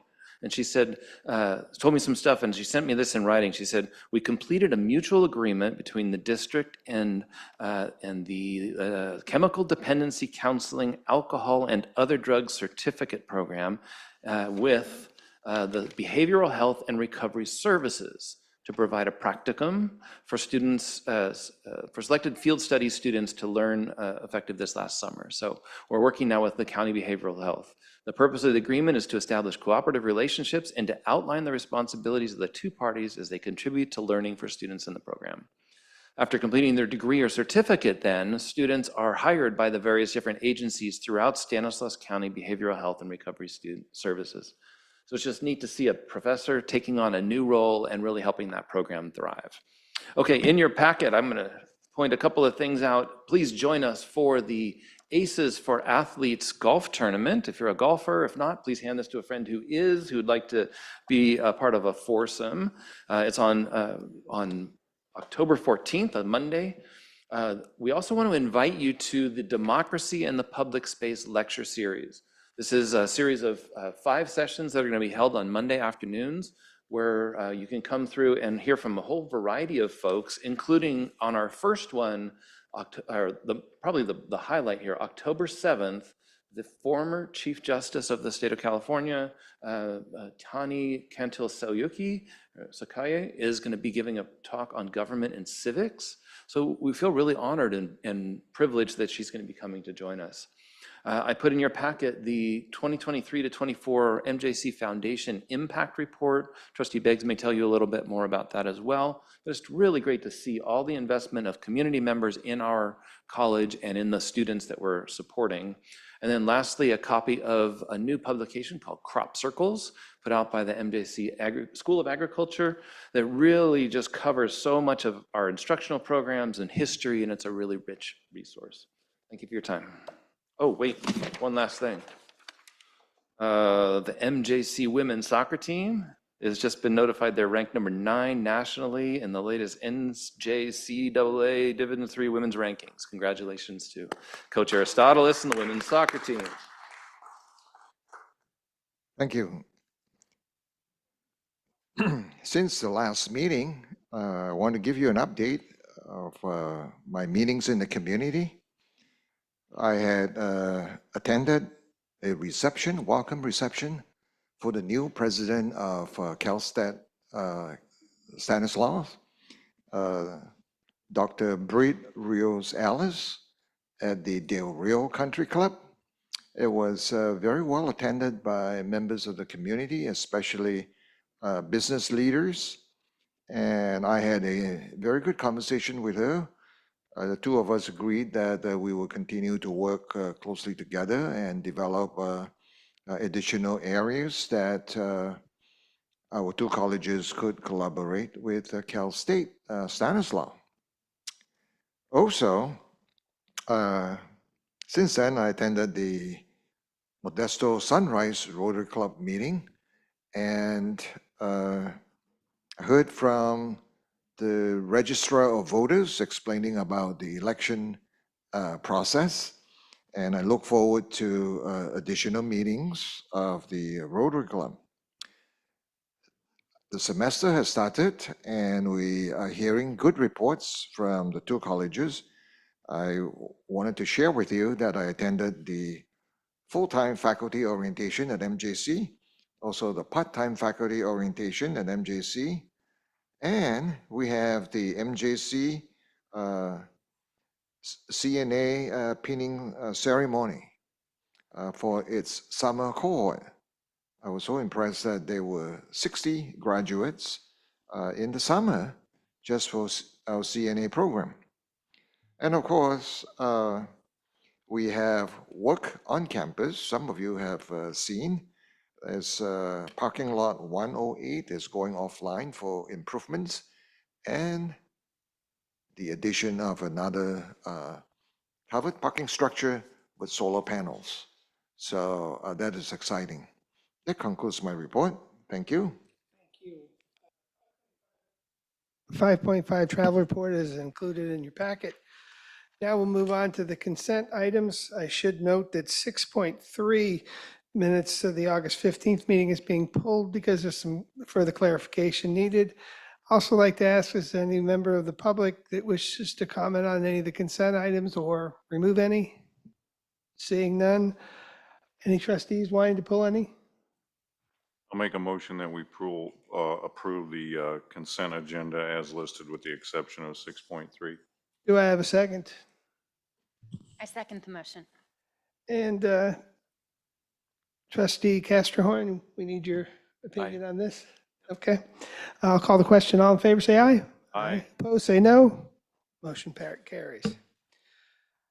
Okay, now we'll go on to 6.5, which is, oh no, I'm sorry. Let me continue on. We're all the way down to item 7. Oh. Apparently we missed a retirement, so.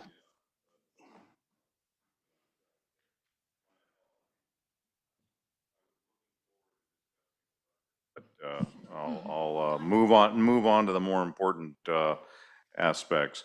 So on tonight's consent for personal transaction items, we have 2 retirements.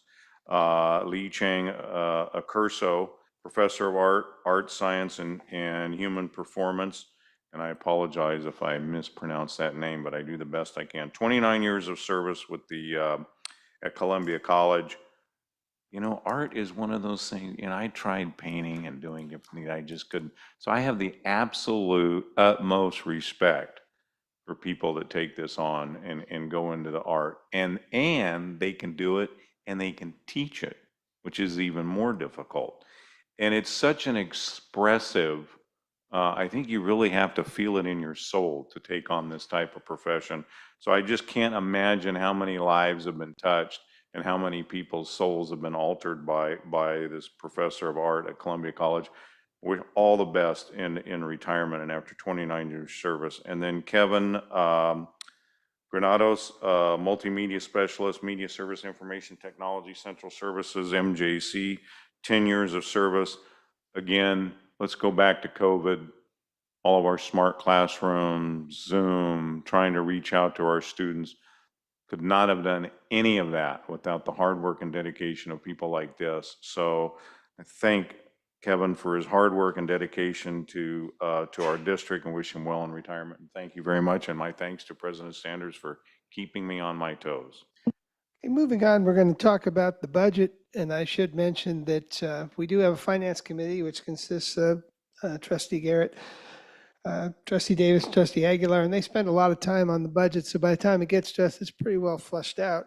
But at this time, I'm going to open the public hearing period about the budget. Anybody wishing to comment on it? Closing the public hearing. I assume you want to make a presentation? Yes, Giselle. Sure. I don't expect it to be very long. Go ahead. We'll make it quick. I know we've had a long meeting so far. A quick recap from the 23-24 fiscal year. First of all, before I dig into the report, my final night wearing a mask, so COVID has caught me again, but as the representative for the district that's been dealing with all the COVID rules and regulations, I feel important to wear it for one final night. So tomorrow it'll be gone. I do want to thank Jeremy Salazar for all of his work on the budget. It's not only Jeremy and his team, it's the work of Sarah Schrader at MJC and Christina Godinez up at Columbia that assist in putting all this information together, closing out one fiscal year, opening up a new one. So as we look at the 23-24 fiscal year, you're going to see a couple of items that are pretty standard for the way we operate. Our revenues, we hope, come in higher than budget, and our expenditures come in lower than budget. And we observe that again in 23-24. So where we had anticipated a decrease in fund balance of 7.2 million, we actually ended the year with 11.2 million increase in fund balance. And that again is due to an increase in revenues as our apportionment has continued to increase higher as we are improving our student success and supplemental counts. We continue to have efficiencies at all sites. We hang on to vacancies where appropriate, and at the sites, their budgets are not usually fully expended and where we have those savings. For the 24-25 year, we have an ongoing revenue expectation of $157.4 million. We do include there a 2.5% deficit factor, which means we're budgeting that the state won't give us all of our money. We're budgeting that they'll give us 97.5% of our money. The deficit factor is a big discussion item at the state right now. Their revenues have fluctuated over the years, as we're well aware. We feel that this amount is very conservative and one that has served us well in the last couple of years. On the expenditure side, as it relates to ongoing, we see $155 million in expenses. So again, $157.4 million in revenue, $155 million in ongoing expense. So we have a balanced budget with a little bit left over. We do have a significant number of one-time expenditures for the 24-25 year. As we've discussed over the years, the sites are able to retain some of their savings from a current fiscal year and save that for a future year. We do budget for Central Services and MJC to spend all of their money and for Columbia to spend about 50%.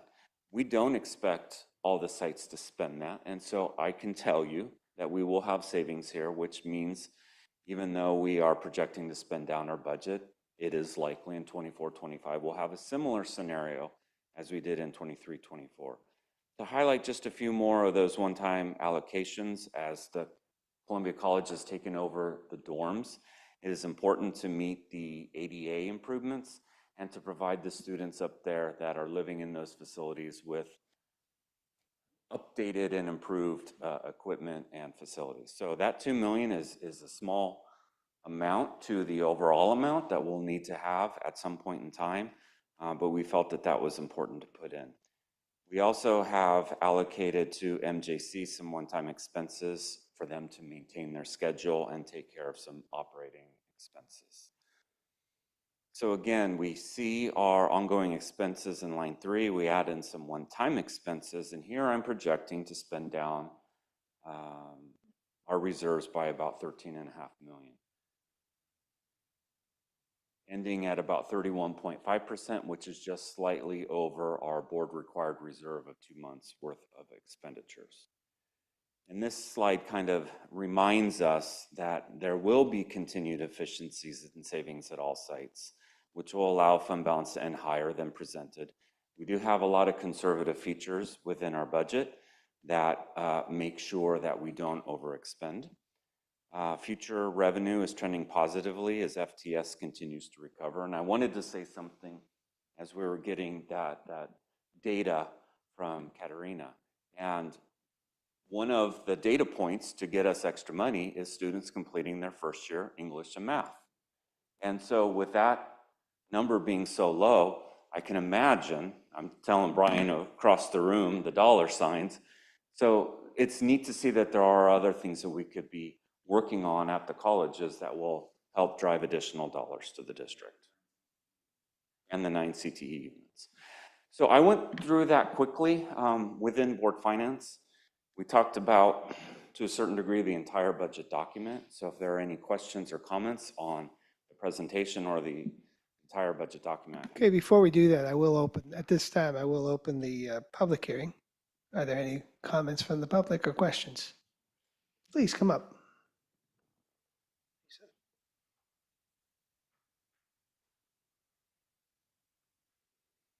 Thank you. I know that there's about a $750,000 expenditure towards the free parking. And I think that my understanding is that's half of what we need. Where does that go? That expenditure covers the campus safety costs? Correct. Without charging students and even the 50% cost that staff pay to park in the staff lot, that has eliminated that revenue source, which then helps support the budget to fund campus safety. So by building in an ongoing budget, we won't have to charge students that revenue, and we will be able to sustain at current levels our campus safety. So that's getting to where the district budget is covering the campus cost of campus safety rather than the parking fees? Correct. We already funded some of it out of Fund 11. And the campus, the parking revenues are Fund 12. But yes, in a combination, we're making sure that we will be able to sustain our campus safety services that we provide. Any other members of the public wishing to speak? We bring it back to trustees. The Finance Committee, as the Vice Chancellor stated, went into this in more detail. So we are recommending adoption as noted on the agenda this evening. However, I would just point out again that we, as we discussed in detail, do have some concerns long-term. We're using fund balance on these one-time expenditures. I think it's worth noting that, $2 million commitment to the dorms at Columbia College, which is something we've talked about, those are Fund 11 dollars. So those are local taxpayer dollars going towards the dorms up at Columbia College. And I think in my mind, as we discuss long-term, there's got to be some sort of long-term strategic plan with respect to each of the colleges of how we're going to pay for some of these things. It just makes financial long-term sense to think in that way. As I said, we've got concerns with the potential for higher retirement costs as a percentage of payroll and just overall costs of running this institution, and what is that going to look like down the road. So although we are recommending adoption this evening as listed on the agenda, we do have some concerns long-term. So that would be a motion to approve. Yes. Do I have a second? I second the motion, but I'd like to make a comment. Please I appreciate the foresight for the future. I also appreciate Brian Green's comments earlier that dollars and cents are important, but we have to put the students at the center of the heart and soul. So I think there's been two fantastic comments that will continue to need balance as we look forward to what this future is. And with that, I second the motion. Hey, before we vote, Trustee Castro. Aye. Okay, all members in favor say aye, aye. Aye. All those opposed? No. Motion passes. Now we'll move on to 7.2, which is a Modesto Junior College and Careers Pathways Partnership Agreement with Keys Union School District. The recommended action is that the Board of Trustees take comments from the public on the item and approve the College and Career Centers Pathway Partnership Agreement for Modesto Junior College attached to the September 11th agenda. With that, do we have any public comment? Seeing none, I'll close the public comment. Do I have a motion to approve? So moved. Do I have a second? I'll second. Trustee Castro? Aye. All those in favor? Aye. All those opposed? No, it passes. We've got this down. We're doing good. Okay, now we'll move on to 7.3, which is the personnel negotiations between YCCD, CSEA, Chapter 420 tentative agreement. Do I have a motion to approve? So moved. Do I have a second? Second. I didn't ask, was there any public comment on this? Seeing none, we'll move on. Trustee Gastron? Aye. All those in favor? Aye. All those opposed, same sign. Okay, moving on. 7.4, special appointments to the VIP JPA Board of Directors. Board of Trustees appoints Mr. Trevor Stewart to the management level employee position and Ms. Catherine Pritchard as the alternate. So moved. Do I have a second? Second. Oops. Aye. Trustee? All those in favor? Aye. All those opposed? Great. Who was second on that? We're a tie between Leslie and I. I'm going to go with, I'm going to use my prerogative as the chair and say Trustee Davis. And student trustee, just for the record, because I was. He said yes. Yes, thank you. Okay, 7.5, YCC resolution number 2425.4, trustee absence from board meeting, Trustee Hinton. We hope that she recovers. Can I have a motion to approve? So moved. Trustee Garrett, second. Trustee Davis, all in favor, say aye. Aye. Forgot. You forgot this. Student trustee. Oh, second. See, I was doing good too. I wasn't making any. Almost. Okay, very good. Aye. All in favor? Aye. Okay. We've already taken care of requests for future board agenda items. Let's start with trustee comments. Trustee Garrett, do you have any? Yes, I do. Thank you. First, I want to give a shout out and compliment our classified professionals. On the weekends, I live close here to the West Campus, and it's always nice to see the community events that are being held. And here recently, we had a community charity run. I personally did not participate, but I got to see a lot of people from the public out there. And there's a lot of work that goes behind the scenes, and there were a lot of people there from our public safety department. So I want to thank them for that. And then my final thing is as I was watching the strategic plan update, it kind of dawned on me that and I think it's something that Trustee Beggs had mentioned in the past. I think it'd be a great opportunity, since it's not only in our strategic plan, but part of accreditation, that we do have a presentation from those trustees that have participated in NCORE, just so it's on the record and we get a sense of what was learned and what our thoughts are, your thoughts, and maybe kind of have a broader discussion and bake that into our strategic plan and the accreditation, since it's now part of both. Thank you. Trustee Gastron? Just a comment that I wanted to make was on the transfer level with the math and the English completion in the first year. So from a student's perspective, I would say one thing to keep in mind is, one other job that I have here on campus is I'm a tutor for a program called Bridge. So we serve lower income, first gen foster youth students. And these students aren't placed they don't come in with the same level of placement in math and English. So they may need to take other math and English classes, like the support classes that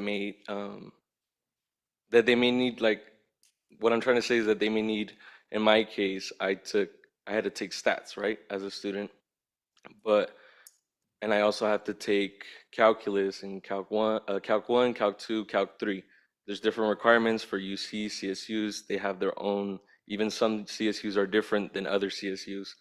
And the thing is, you can't just skip from taking stats and then jump into Calc 2. You can't do that. There's steps you have to take so our students can succeed. So that's just something to keep in mind for the, trying to achieve transfer level math and English completion in the first year. I think that's great, because that's also where students get the difficulty. They see the difficulty in their major. Some students change their major if they can't complete these calculus classes, if it's very difficult. So that's just something I just kind of wanted to comment on, just to keep that in mind. Yeah. Well, Mr. Board President, may I indulge me for just a moment? Okay. So for future agenda items, I want to thank the Ag Department for the crop circles. And if you look in there on page 14, what struck me is the new agricultural classroom complex. Well, that was new 70 years ago. And I bring that up because I wonder what thought is going into as part of the MJC and Columbia.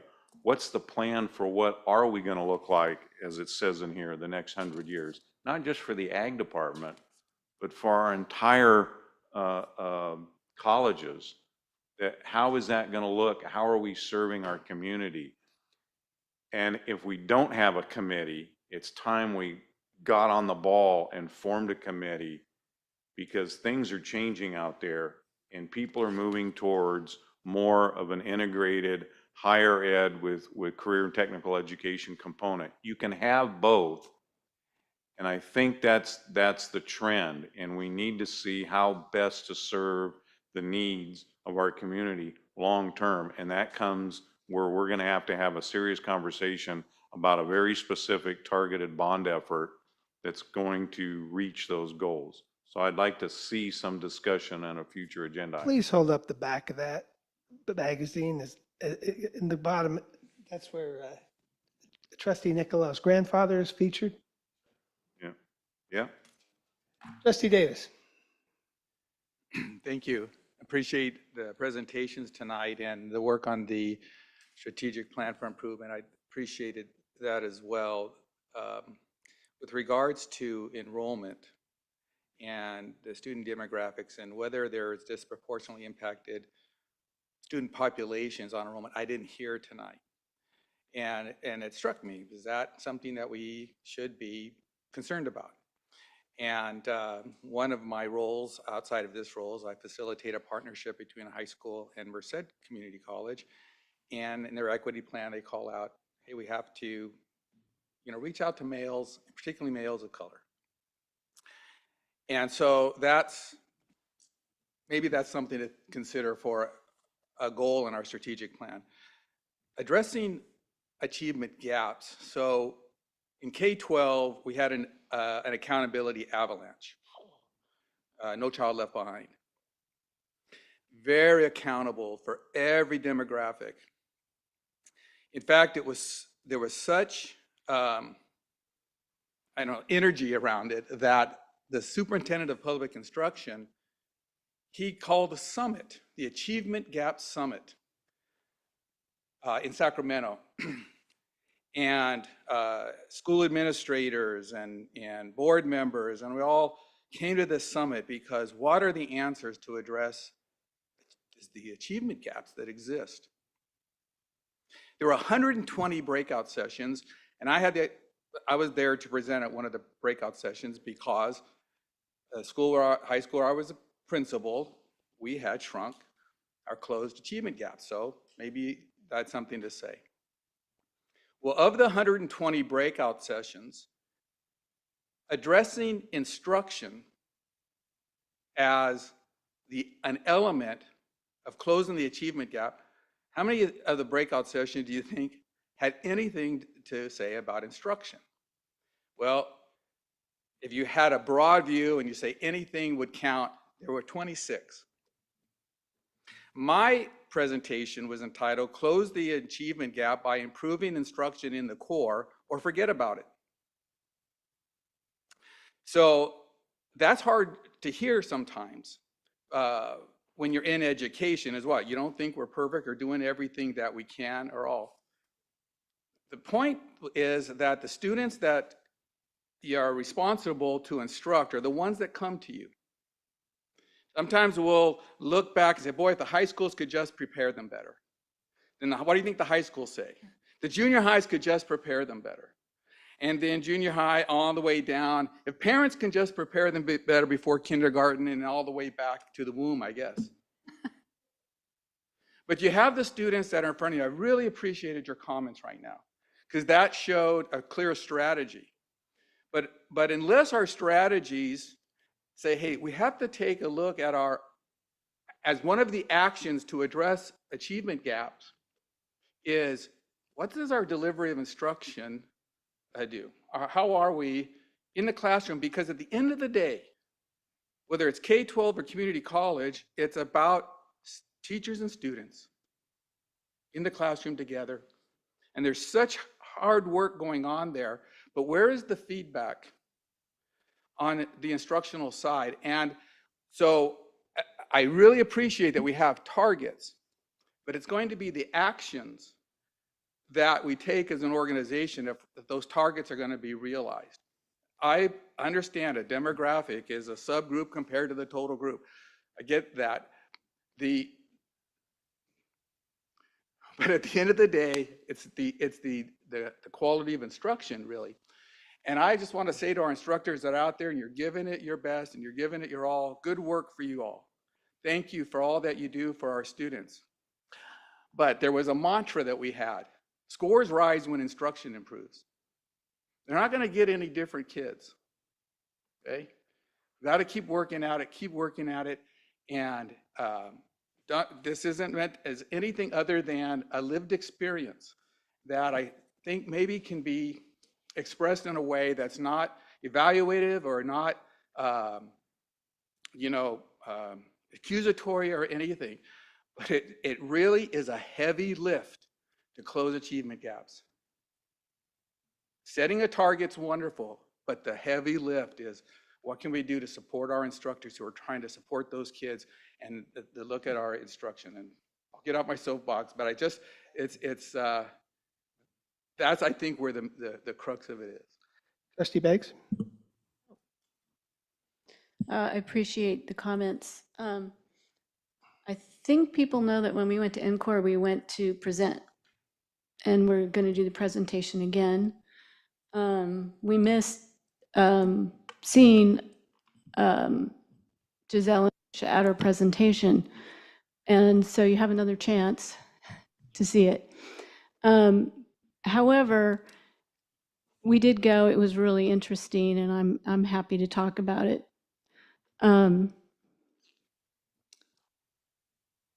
The past, 3 weeks? I don't know. It's been crazy with the beginning of the semester. I've seen more of Brian in the last 3 weeks than I've seen in a semester in the past.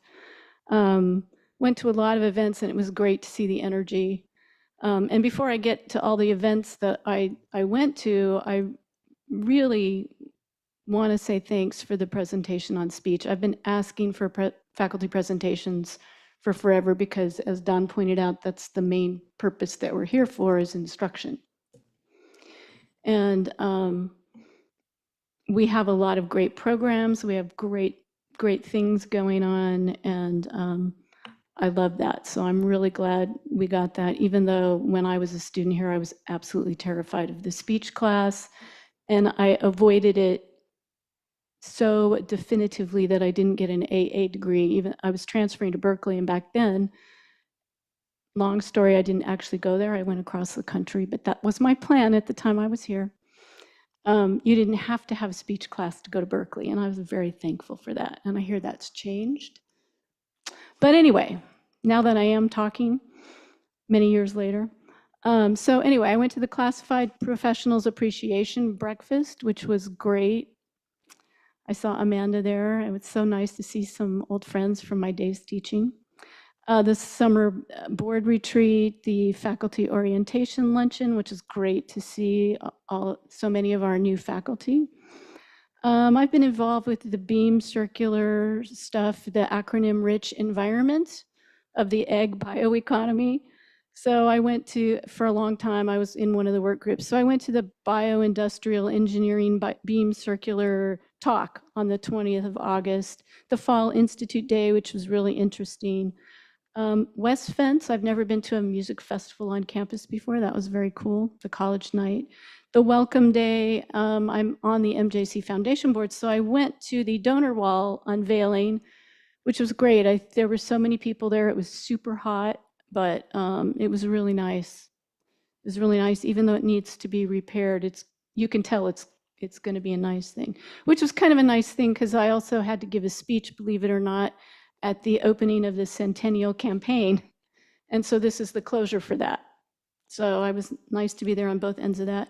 And the annual Harvest Luncheon was great. The professor who spoke was from UC Davis on, believe it or not, cows and climate change. But it was a fascinating speech and very educational. And then there were the usual tri-chair meetings. So it's been a busy month, and it sounds like we're on the right track. So thank you. Trustee Nicolau? I want to commend the Ag Department for creating this. It's incredible to see my grandpa here, but these are the giants that I grew up with. Like Rich Nymphius taught me how to water ski. And to go back and to look at the history of the Ag Department, I think is fantastic. And to couple that with the forensics presentation today, each of our departments have the giants. And I think that's incredible. And I don't want to lose sight of that. That's looking in the past. Looking in the future, I wanted to share that our daughter, who's 8 years old, she knows she has to go to MJC. There's no question. And the good news is she's already talking about what ones of her friends are coming to MJC before they transfer to Cal Poly. So it's our future is strong. We have an incredible history. Our future is even stronger.